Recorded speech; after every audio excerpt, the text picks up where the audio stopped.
All right, what's going on, guys? Stack back here with the strong close HB force breakdown.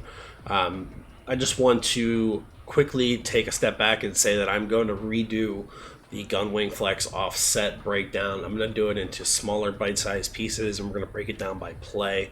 But I really don't think the quality was there on the other video. It was about a 16 to 17 minute video, and it was kind of all over the place. So I want to apologize first off for that, and second, make sure that if you watched that video already, you go back and rewatch the smaller bite-sized portions. They're going to be a lot more concise, a lot more clear. But nonetheless, we will move into our run from strong close. This is the run I typically come out in. It's the HB Force. It's been in Madden for a long time. And the reason that we run this is because this is sort of like our stretch play. It's not exactly a stretch. There's no stretch from strong close, but this is the run that we can either keep up the middle or bounce to the outside. More so than we can do for the dive and the weak dive week, like I'll show in the next video. So we're going to come out in this video. We're going to come out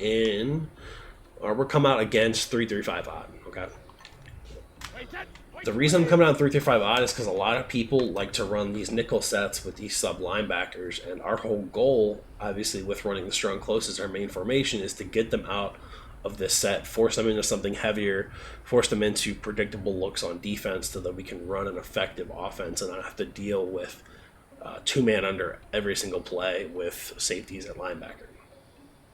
So if you see a front like this, right, this run goes right off the right guard's butt, but you can also bounce it to the outside or cut it back, which you'll see here. But we have a great lane right here. And don't sprint until you get to that second level. The other thing I do want to mention, too, is I feel like every single time you run the ball from under center, I feel like you should be either IDing the mic or double teaming. If you see double or nothing on the field, not double or nothing, inside stuff. If you see inside stuff on the field, you want to make sure you double team that guy. And if you have a guy who's running free at your run, say a user's running free at your run, just ID that guy. So I guess in this case, we'll ID the strong side linebacker and snap the ball. You'll see that the right guard went and attacked him. Okay, so that's not really our problem guy. Our problem guy is really this backside guy, right?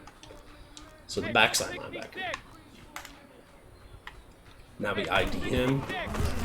You see our guard, it was our guard, pulled off and blocked that guy.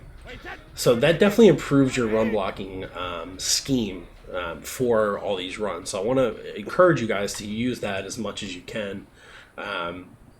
Don't forget that sometimes they do put you into animations where they look around with the quarterback and it may delay it for a second. So make sure you get those in early if you can.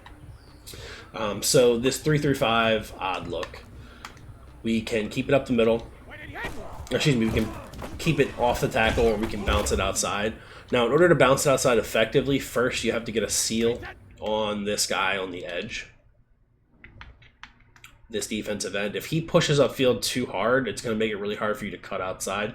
But our right tackle does a really good job of holding him where he is. And a lot of times, what I have done before in MUT is I've put post up on my right tackle just in order to make this more effective. Now, I don't know if that's going to be the most economic use of your resources for AP and MUT. But I do know that when they do get those double teams, it will help, and you can force a double team here if you really want to get to the outside using the double team feature, and prevent that guy from cutting off that edge. Okay, I'm not sprinting at all until I make my cut to the edge.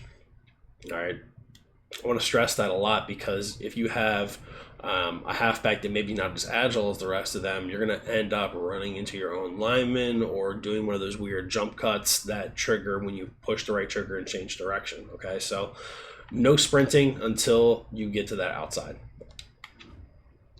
Now you can keep it off tackle, you can keep it all the way to the outside, or you can bring it all the way back into the middle, which is really nice. We can attack the defense where we see the gaps. Now, this isn't really a home run hitting run. This is probably going to get you 3 to 5 yards, okay? Unless you have, a really bad blown assignment on defense or just a really good look, a really advantageous look to get to the outside. So that's the strong force against nickel. Now, of course, our whole goal is to get these guys who run nickel to run something besides nickel, run something heavier. So a lot of people, what I've been seeing against me is they'll go down to the 3-4 bear. Now, right away, this is not an advantageous numbers look for us, okay? Notice that we have the right guard, right tackle, tight end, and fullback on that side, and they have the numbers to match us, okay? And if there's a user on this backside or the safety comes down and is usering, we are actually going to be in trouble. And just the way that this look sets up, a lot of times there's a free runner. For whatever reason against 3-4 bear, just I guess because they're stacked behind each other, where the safety and the linebacker are, it makes it so that they can't locate that block. So I'm going to show you right here. You see that guy comes flying in. That will effectively shut down the HB force. Okay, so I want to strongly suggest that when you see the bear, that if it's early in the downs, go ahead and try the HB force, but make sure you ID the correct guy. If it's just clearly not working, then go to the dive weak. If you really need a couple yards, go to the dive weak or the dive. Be safe about it. Be smart about it. Pick up those positive yards when you can. Don't put yourself into a disadvantage type situation when running the ball. So even though I ID this guy, he still comes free, which is a bit of a problem. So we won't even mess with that, right? Against the bear, it's typically we won't mess around against 3-4 bear with the off tackle. Now, what about for example, a 4-down lineman set? So let's go up against 4-3 odd. Now, actually, this ends up looking like 3-4 odd because there is a stand-up linebacker. But now that you see that there's a linebacker on the outside hip of the tight end, can we actually get to the outside? It's a lot harder. Okay?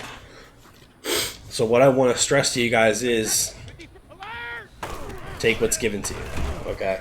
If you see that kind of look, don't hesitate to cut it back inside. I was able to get way more yards going back to the inside.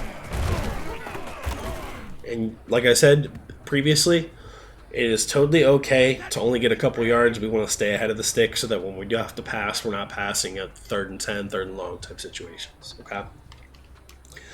All right, that's going to be it for the HB Force, guys. It's a pretty straightforward type of run. Just know that you do have the ability to go to the left, go to the right, go up the middle, take what the defense gives you. That's really the rule here. The next video is going to be when to use the HB dive and the HB dive weak. I'm going to combine those two runs.